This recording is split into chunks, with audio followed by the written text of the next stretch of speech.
欢迎来到16频道，今天来聊一下 Girl Rules 少说你恰恰果鸭的故事。Girl Rules 呢一共有3对主线，恰恰果鸭的故事呢是先性后爱。那 GMM 的少说啊，虽然根据都会有出入，但注意后面可能还是会含有大量的剧透，所以不想被剧透，各位请斟酌使用哦。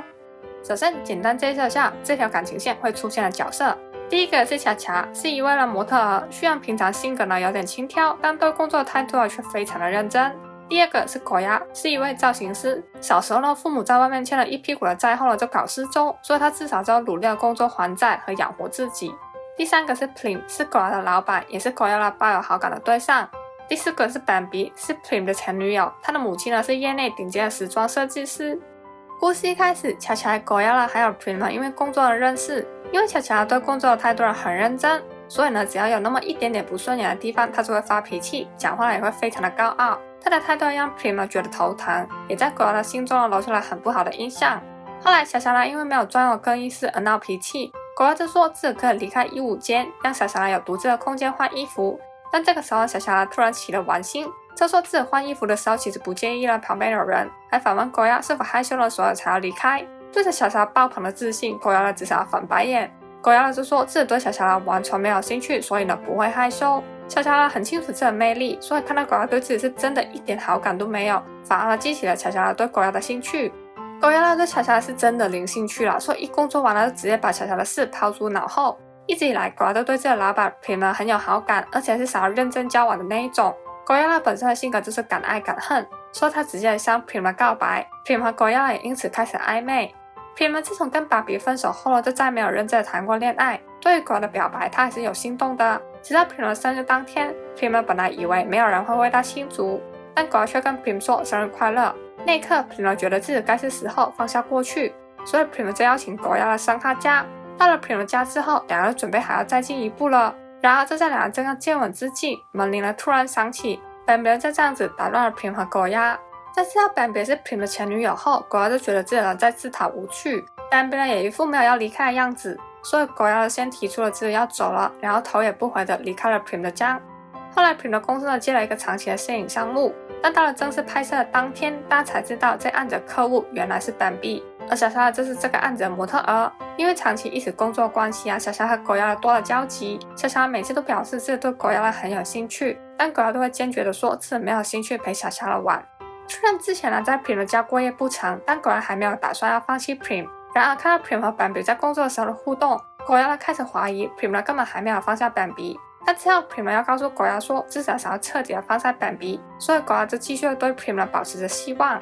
果鸭基本上都对小保持着不理不睬的态度，直到有一天果鸭想向某个品牌借衣服，但那个品牌的老板拒绝了。然而小刚好是那个品牌的常客，因为有小的担保，果鸭顺利的借到了衣服。小也以此为借口跟果鸭交换了联络方式，不过果鸭还是没有兴趣理恰。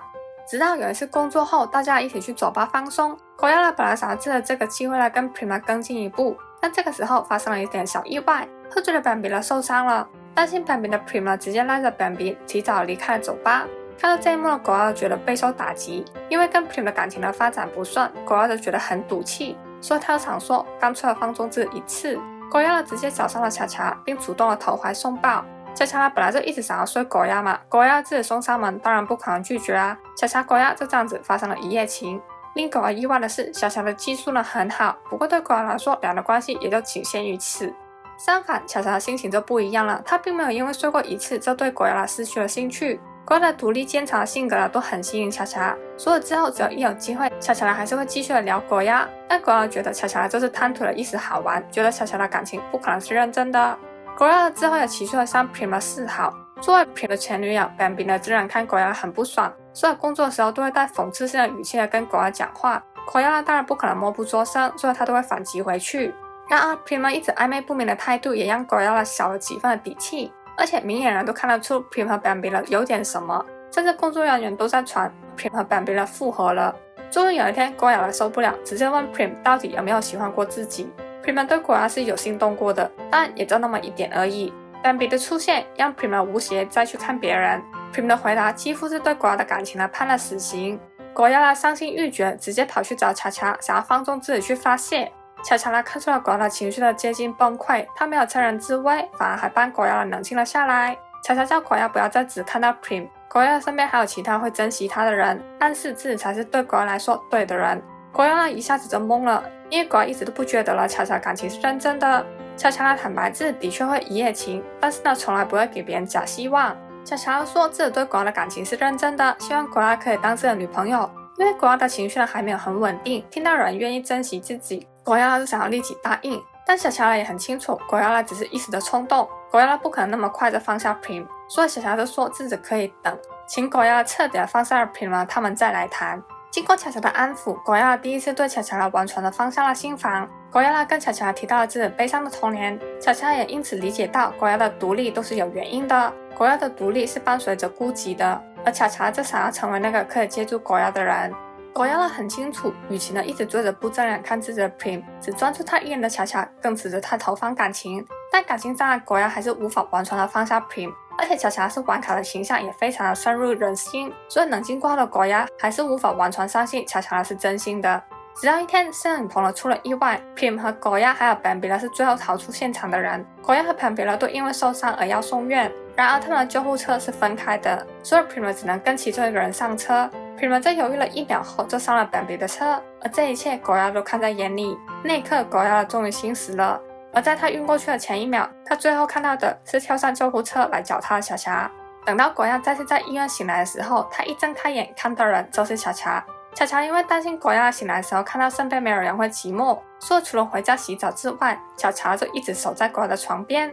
巧巧无微不至，感动到了狗妖。这次狗妖终于相信巧巧感情是认真的，狗妖也因此决定要好好的正视和珍惜了这段感情。出院后的狗妖继续在 Prim 的公司工作，但当两人再次见面的时候，狗妖对 Prim 已经再没有心动的感觉了。工作过后，他只想要快点去叫巧巧，只要巧巧，狗妖就顺利的交往啦，完美小花。以上就是 Girl Rules 里面巧巧狗妖的小说故事，基本上就是巧巧一直追着狗妖跑，但巧巧追狗妖的方式呢，也不会让人觉得他很卑微。巧巧就是永远都很自信，虽然他喜欢狗妖，但是呢，他不会恋爱脑，反而狗妖还比较恋爱脑一点。这段感情呢，也许不是最好的开始方式，但结局呢，却是一段非常成熟的关系。所以个人私心呢，最喜欢巧巧狗妖的故事。而 Girl Rules 刚出来的时候大家可能都很期待贵川真乱嘛，但个人看完小说后觉得真的还好。巧巧狗妖和 Prim Bambi 虽然勉强算是4角关系，不过顶多也就停留在接吻的阶段而已，所以我是觉得完全不够乱。如果是跟16一样期待贵川真乱的人，可能就要失望了。但如果是怕会被贵川真乱伤到的人，那我就会说放心看吧，不用怕。虽然没有太多贵川真乱的画面，不过小说的 NC 呢还是很猛的。他们小说在 GMMTV 的 Ebook 平台就看得到，在网站版买完小说后就可以在 App 上面看了，有兴趣的可以找来看。那 Girl Rules 呢一共有3对故事，16频道之后也会做 Prim Bambi 和名牌的故事解说，记得关注16频道才不怕错过之后的影片。那今天影片就到这边，大家对 Girl Rules 的故事有什么看法呢？欢迎留言分享，一起讨论。那我们下期影片见，拜拜。